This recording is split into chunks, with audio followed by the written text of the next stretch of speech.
जैसे जैसे एग्जाम का वक्त नजदीक आता है तो धड़कनों की जो रफ्तार है वो कुछ बुलेट ट्रेन से भी ज़्यादा तेज हो जाती है।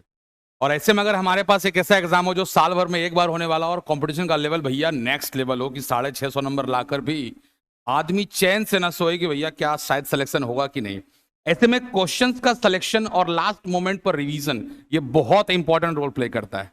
तो आज मैं आपके सामने एक छोटा सा वीडियो लाया हूं, बहुत जल्दी से बताऊंगा कि आपको कौन से चैप्टर पर स्ट्रेस देना चाहिए और कौन से चैप्टर को आप थोड़ा सा हल्के में ले सकते हैं अगर टाइम कम है तो, क्योंकि अब तो वक्त है नहीं। तो पिछले 5 साल में हर चैप्टर के पर कितना क्वेश्चन आया है ये मैं आपको बताता हूं।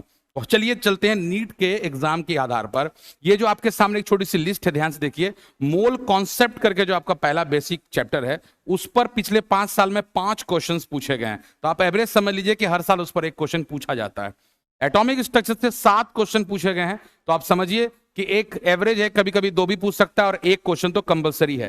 पीरियोडिक प्रॉपर्टी से भी 7 क्वेश्चन पूछे गए हैं।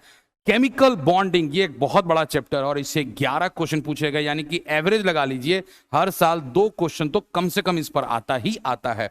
रिडॉक्स रिएक्शन से 6 क्वेश्चन, गैसेस स्टेट से 8 क्वेश्चन आपको पूछा जाएगा, थर्मोडायनेमिक्स से 8 क्वेश्चन पूछा जाएगा, जबकि केमिकल इक्विलिब्रियम से 3 और आयनिक क्रम से 8। यानी कि अगर इक्विलिब्रियम चैप्टर को देखें तो मिलाकर 11 क्वेश्चन होते हैं। हर साल कम से कम 2 क्वेश्चन पूछा जाएगा और उसमें भी आयनिक इक्विलिब्रियम जो है वो सबसे बड़ा है।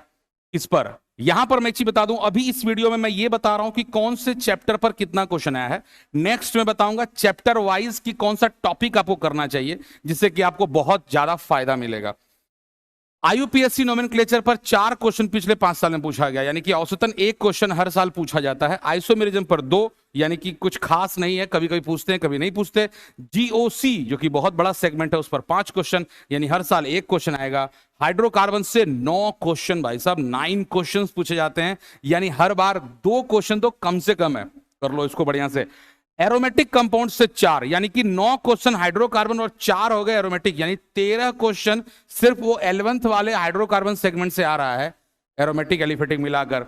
मतलब एवरेज लगा लीजिए 2 से 3 क्वेश्चन हर साल पूछा जाता है। इन्वायरमेंटल केमिस्ट्री जो नॉर्मली ज्यादातर लोग छोड़ कर जाते हैं उससे 4 क्वेश्चन पूछा जा रहा है, यानी 1 क्वेश्चन कंपलसरी है। ये बताने के पीछे का रीजन है कि आप अभी अपने लास्ट 1 पर चैप्टर्स को देखिए कि 45 क्वेश्चन में से आपको 40 प्लस करना है। तो कौन से क्वेश्चन ऐसे हैं जिसको, जो कौन सा चैप्टर ऐसा है जिसको आप थोड़ा सा भी फिलहाल अगर नहीं ठीक हो रहा है तो छोड़ भी सकते हैं। चलो यार 1 क्वेश्चन इसका कुर्बान कर दिया, जो ज्यादा इंपॉर्टेंट है उस पर क्वेश्चन आप छोड़ नहीं सकते। अगला है हाइड्रोजन। हाइड्रोजन ऐसा टुच्चा चैप्टर, तुच्छा छोटा चैप्टर है, उससे 5 क्वेश्चन, मतलब हर साल 1 क्वेश्चन पूछा जा रहा है। और एस ब्लॉक से 7 क्वेश्चन पूछे गए, जबकि पी ब्लॉक से 9, यानी कि यहां पर अगर इस तीनों इनऑर्गेनिक को देख लिया जाए तो कुल मिलाकर 21 क्वेश्चन पूछे गए हैं 5 साल में, यानी हर साल कम से कम 4 क्वेश्चन इन तीनों को मिलाकर पूछा जाता है। आप तो छोड़कर जा रहे थे, आप तो छोड़कर जा रहे थे, सोचिए क्या हो जाएगा। छोड़ना नहीं है, इसको कर लेना है। आगे बढ़ते हैं। 12th क्लास के सिलेबस के आधार पर सॉलिड स्टेट से 7 क्वेश्चन पूछा जाएगा, जबकि सॉल्यूशन एंड कॉलिगेटिव प्रॉपर्टीज से 6 और इलेक्ट्रोकेमिस्ट्री से 10 पूछा गया है, केमिकल काइनेटिक्स से 10 और सरफेस केमिस्ट्री से 7, यानी इलेक्ट्रोकेमिस्ट्री और केमिकल काइनेटिक्स से 2 क्वेश्चन बराबर पूछेगा। सॉल्यूशन से आपका एवरेज 1 क्वेश्चन लगा लीजिए, सॉलिड स्टेट से भी 1 या 2 क्वेश्चन, और साथ में सरफेस केमिस्ट्री से भी 1 या 2 क्वेश्चन के हिसाब किताब रख लीजिए। यानी कि आपको आइडिया लग गया होगा कि आपकी तैयारी किस लेवल पर है। Alkyl hide and aryl hide से 4 क्वेश्चन पूछा जाता है, यानी हर साल 1 क्वेश्वन पूछा जाए ऐसा कोई जरूरी नहीं है पिछले 5 साल में। अल्कोहल, ईथर एंड फिनॉल से 6 क्वेश्चन पूछे गए, यानी कम से कम 1 क्वेश्चन हर साल पूछा गया है। साथ में अल्डिहाइड कीटोन से 8 क्वेश्चन पूछे गए, यानी एवरेज 2 क्वेश्चन लगा लीजिए। कार्बोक्सिलिक एसिड और उसके डेरिवेटिव से 5, नाइट्रोजन कंटेनिंग कंपाउंड से 8 और बायोमोलिक्यूल्स और पॉलीमर से 10 क्वेश्चन पूछे गए हैं, यानी इस दोनों चैप्टर से 1-1 क्वेश्चन हर साल पूछा गया है। यह है इसकी कहानी। उम्मीद करता हूं आपको यह सेगमेंट अभी तक समझ में आया होगा।